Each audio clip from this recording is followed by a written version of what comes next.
There is a file. It exists. It has been partially released under the Freedom of Information Act, in the careful, frustrating way that government files are released.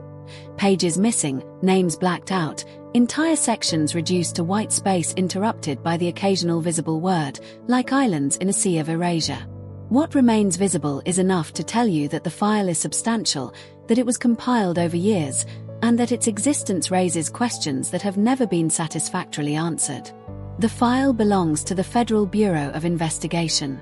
The subject is Marilyn Monroe. The man who ordered it kept, who read it, who used its contents in the particular way he used all such contents, as leverage, as insurance, as the raw material of a power that operated entirely outside any democratic accountability, was J. Edgar Hoover, director of the FBI from 1924 until his death in 1972. Nearly 5 decades in power. Longer than any president. Longer than any elected official.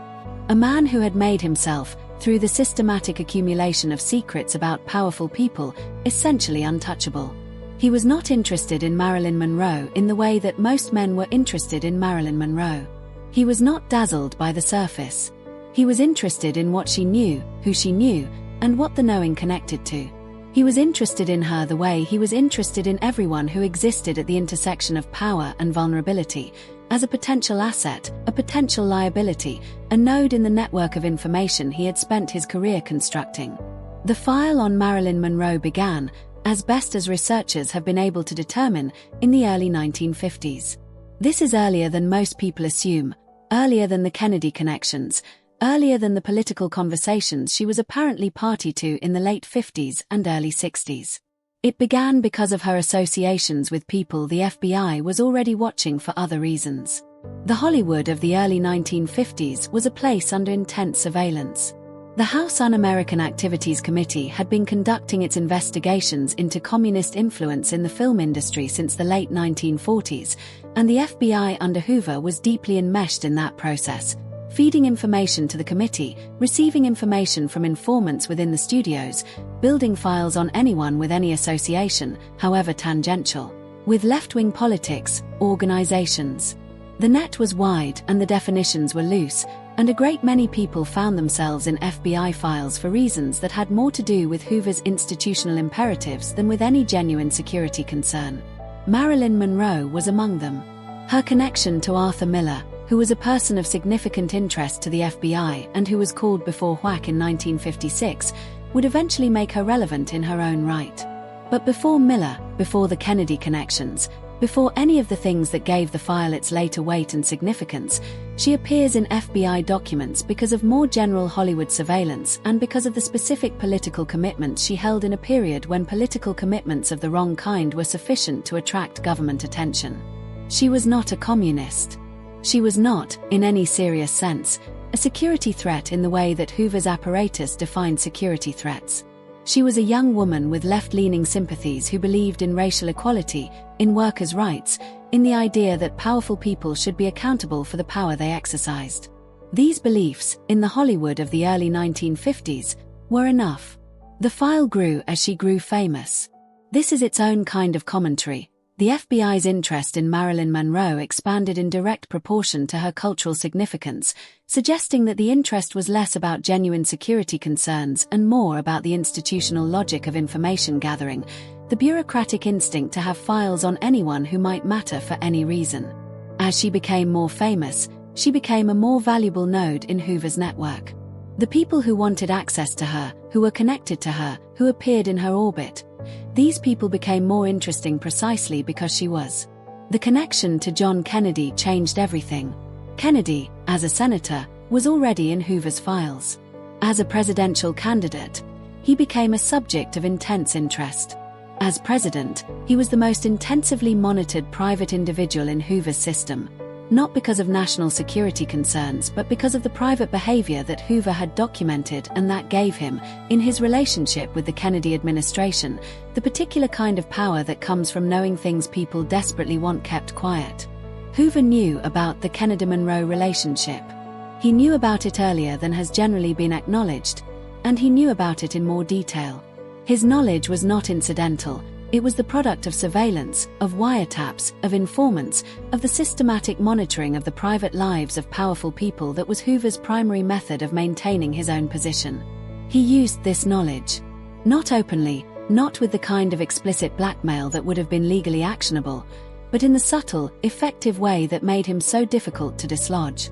He arranged meetings with Kennedy. He dropped information in ways that made clear, without ever saying so directly, that he knew. He maintained the relationship with the administration that he needed to maintain his position, using what he knew as the unseen foundation of every negotiation. Robert Kennedy, as Attorney General, was Hoover's nominal superior. This situation, a man of enormous institutional power and decades of accumulated secrets being nominally overseen by a much younger man who had made no secret of his intention to modernize and reform the FBI, was inherently unstable. The tension between Hoover and Robert Kennedy is well documented. What is less well documented is the role that the Monroe connection played in that tension. Hoover knew about Bobby Kennedy and Marilyn Monroe. The question of when he knew, and what exactly he knew, is one of the most actively debated questions among researchers who have spent years working through the available documents. The clearest picture that emerges is that by early 1962 Hoover had assembled a comprehensive picture of the relationship, that this picture included details that were politically explosive, and that Hoover understood exactly what he had and what it was worth. The surveillance of Marilyn Monroe's home in the spring and summer of 1962 was not, researchers have argued, simply a function of the Monroe-Kennedy connection. It was also a function of what she appeared to be doing with what she knew. The telephone intercepts, authorized, unauthorized, and everything in between, since the distinctions in Hoover's operation were not always clearly maintained, picked up conversations that went beyond personal matters.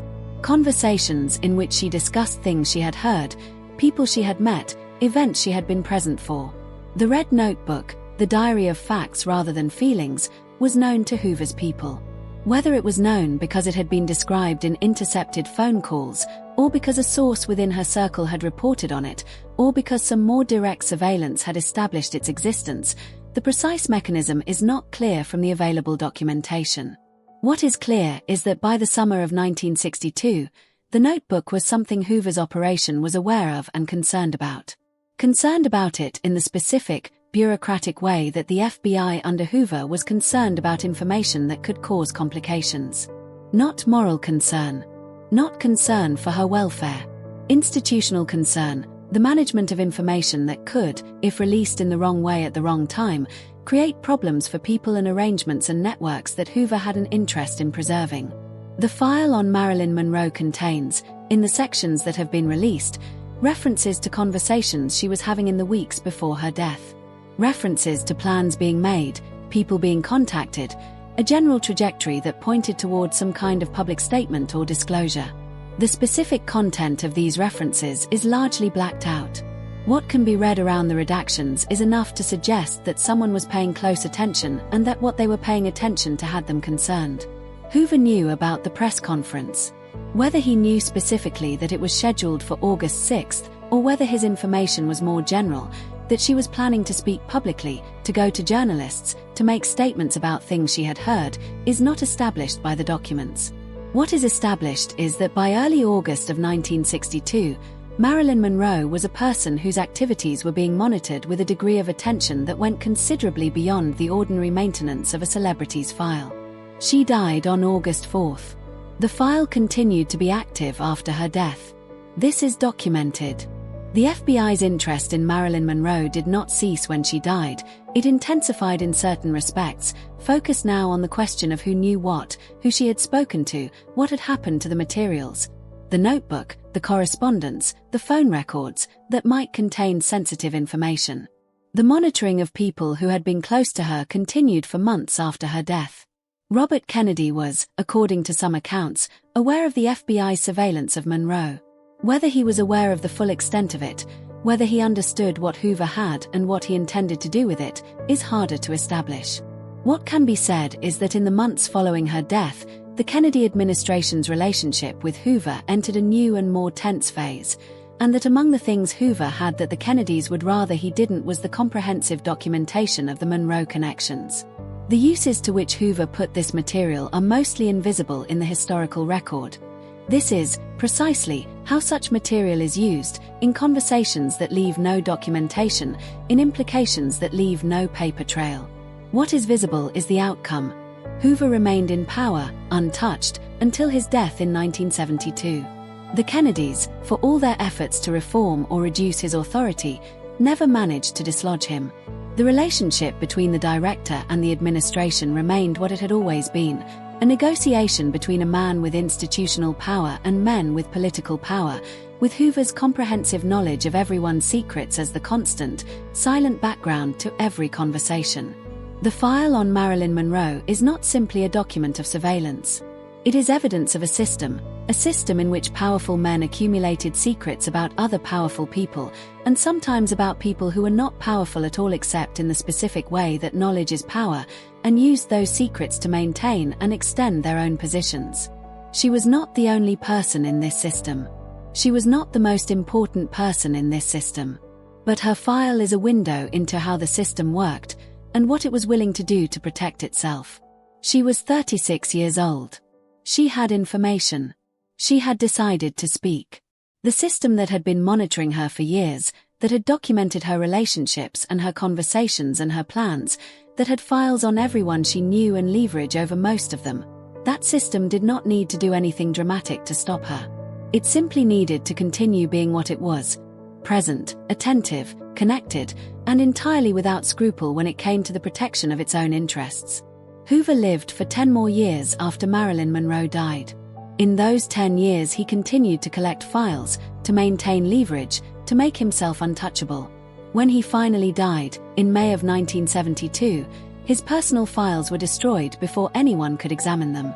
His longtime personal secretary, Helen Gandy, spent months going through them, removing and destroying the personal material, the material that Hoover had always described as personal correspondence but that everyone around him knew was something rather different. What was in those files that was destroyed? We will never know. Whether the full Monroe file, with all its unredacted sections, was among them, we will never know. What was in the red notebook, if it ever reached Hoover's hands, we will never know. The visible fragments of the official FBI file on Marilyn Monroe are available, partially, online. They can be read by anyone with internet access and the patience to navigate the redactions.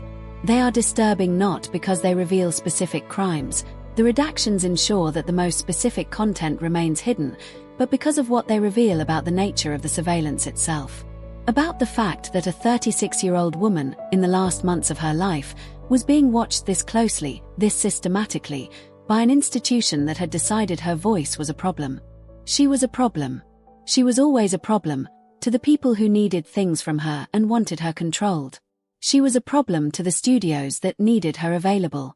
She was a problem to the powerful men who needed her silent.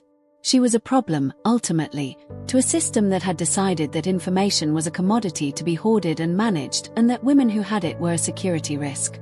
The file is still there. Partially visible. Partially erased. Like everything about her, the surface accessible, the depth hidden, the full truth somewhere in the space between what was said and what was done and what was carefully, systematically removed. She deserved better than to be a file. She deserved better than to be a problem to be managed. She was a person, and she was paying attention, and what she paid attention to mattered. The FBI knew it mattered. That is the whole point. The file exists because what she knew mattered, and the system that maintained the file was the system that had decided her knowing was intolerable. The file is the proof that she was right to be afraid. And the proof that she was right to speak anyway. There is one document in the partially released FBI file that researchers have returned to again and again, not because it is the most dramatic or the most specific, but because of a single sentence it contains. The document is a memo, dated in the spring of 1962, from an FBI field office to headquarters. Most of it is redacted. But in the visible portion, near the end, an agent wrote the following assessment of Marilyn Monroe.